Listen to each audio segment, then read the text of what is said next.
ආයුබෝවන් මම මංජුලා මට අවුරුදු 10ක පුතෙක් ඉන්නවා. එයා දැන් මෙදා පාර 2026ට 6 වෙනි පන්තියට ඇතුළත් කරනවා.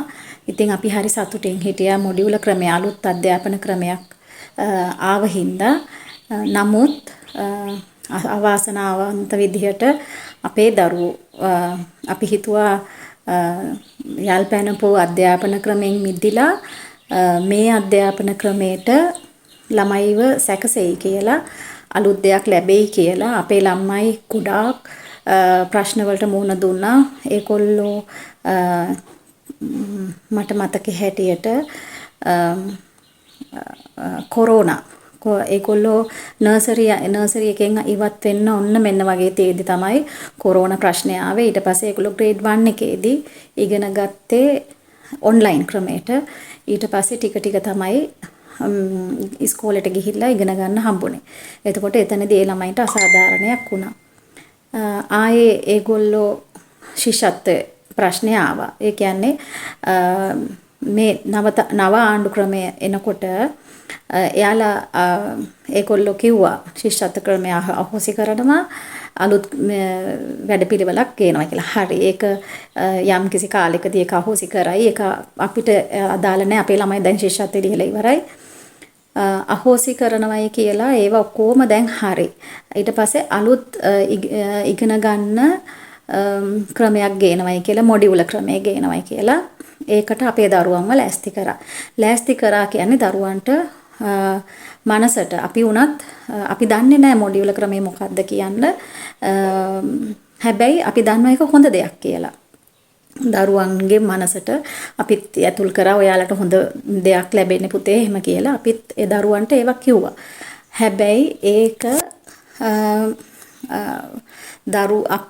දරුවන්ව මීටින් තියලා අම්මලට මීටින් දරුවන්ට නෙමෙයි දෙමව්පියන්ට මීටින් තියලා ටීචර්ස්ලට මොනවාද ඒ සම්බන්ධව දැනුවත් කරලා පාඨමාලා තියලා ඒ ඔක්කොම කරලා අන්තිමටම පොඩි ප්‍රශ්නයක් හින්දා ඒක පොඩිද ලොකුද කියන එක අපිට අදාළ නැහැ.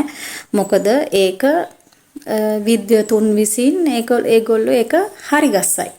හැබැයි මේ උඩ පැනපු අය ඒක මේ බොරුවට මේ ඔය එහෙනම් උඩ පනින්න තිබ්බේ මීට අවුරුදු ගානකට කලින් අලුත් ක්‍රමයක් ගේන්න කියලා. එයාලගේ ආණ්ඩුව කාලේ ඒගොල්ලෝ කිසිම අධ්‍යාපනයේ දෙයක් කරේ නැහැ. හේතුව ඒගොල්ලන්ට ඕන වුණා මෝඩයෝ ටිකක් මේ රටට බිහි කරන්න හැම දෙයකම yes කියලා හැම දෙයකම කතිරයක් ගහගන්න පුළුවන් විදිහේ මේ මිනිසු කොට්ටාශයක් ඇති කරගන්න තමයි ඕන උනේ. ඉගෙන ගන්න පුළුවන් අය ඉගෙන ගත්තා. ඒගොල්ලෝ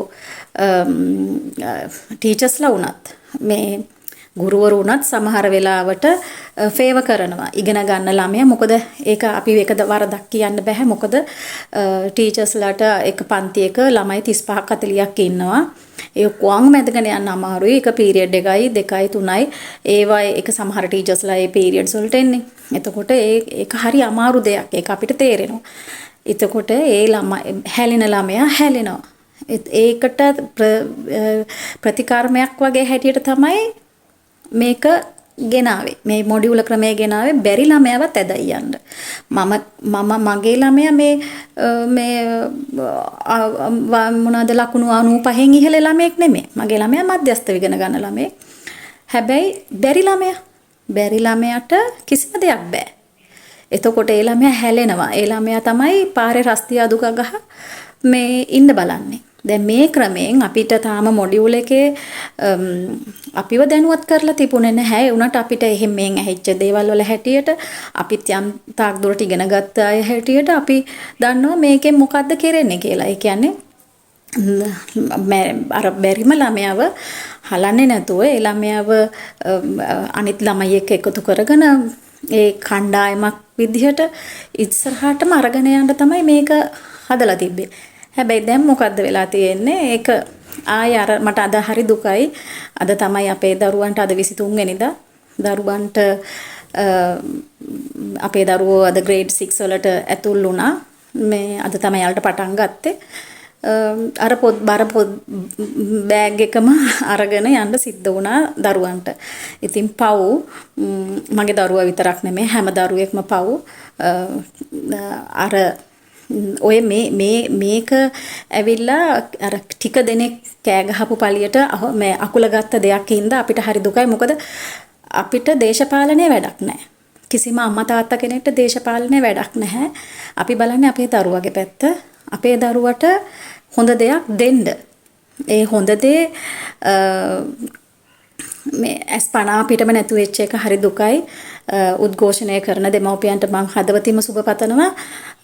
සමහර වෙලාවලට අපිට සහභාගී වෙන්න බැරි වෙලාවල් තියෙනවා. ඒ හින්දායි මම මේ වීඩියෝ එකක් කරලා දාන්නේ. ඉදිරියේදීත් මට පුළුවන් විදිහට මම වීඩියෝ එකක් කරලා දාන්න බලනවා.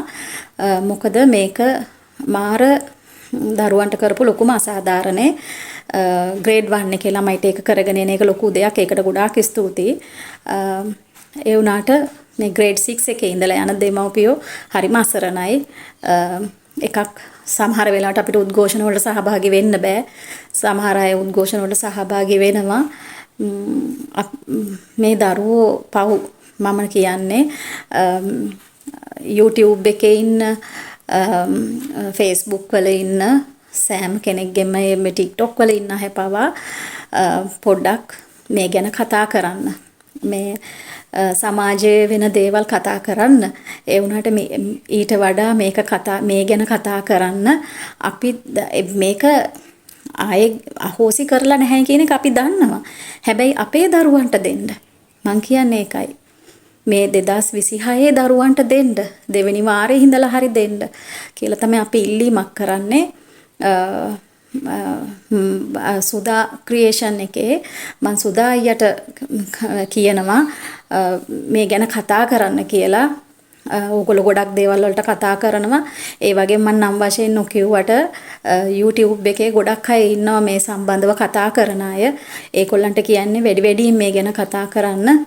අපිට දරුවන්ට සැනසෙන්න අපිට මේක දෙනවා කියන එක මේ ග්‍රේඩ් 6 වලට දෙනවා කියන එක දැන් එන අවුරුද්දේ ඒකල දෙනකොට අපේ ළමයි 7 පන්තියේ.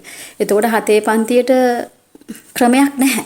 පරණ ක්‍රමයේ ඇරෙන්න. එතකොට ඒකටත් පිළියමක් මොකක් හරි හැමදාම ගිහිලා අම්මලා උද්ඝෝෂණය කරලා පව් අම්මලාව එහෙම රස්තිය අඩු කරවන්න එපා.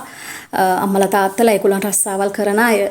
ඉතින් ජනාධිපතිතුමා දැනගන්න ඕනේ මොකද හැම උද්ඝෝෂණයකටම උත්තරයක් දෙනවා නම් මේකට මේ හම්බෙලා තියෙන උත්තරේ සැනසෙන්නත් පුළුවන් උත්තරයක් නෙමෙයි.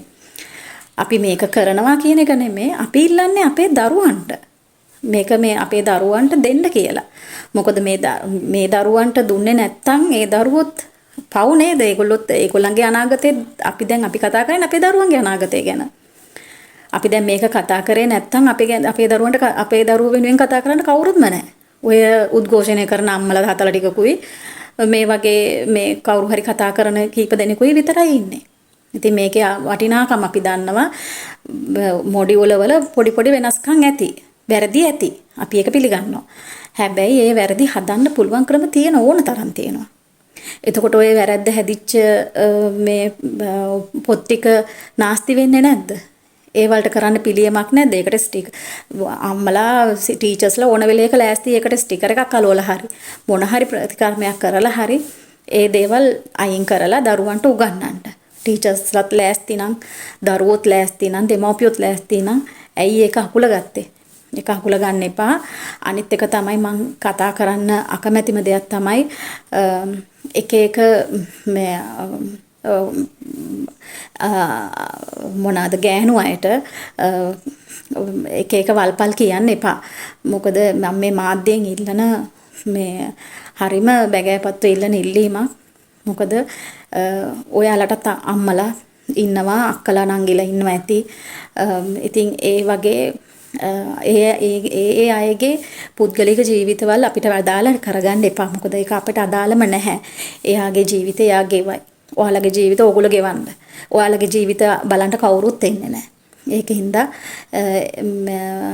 හරිනිතුමියගේ මේ පුද්ගලික ජීවිතවල අපිට අදාළ නැහැ. අපි ඉල්ලන්නේ අපේ දරුවන්ගේ දෙයක් මිසක් එයාගේ පුද්ගලික ජීවිතය හොයලා කියන්න නෙමෙයි.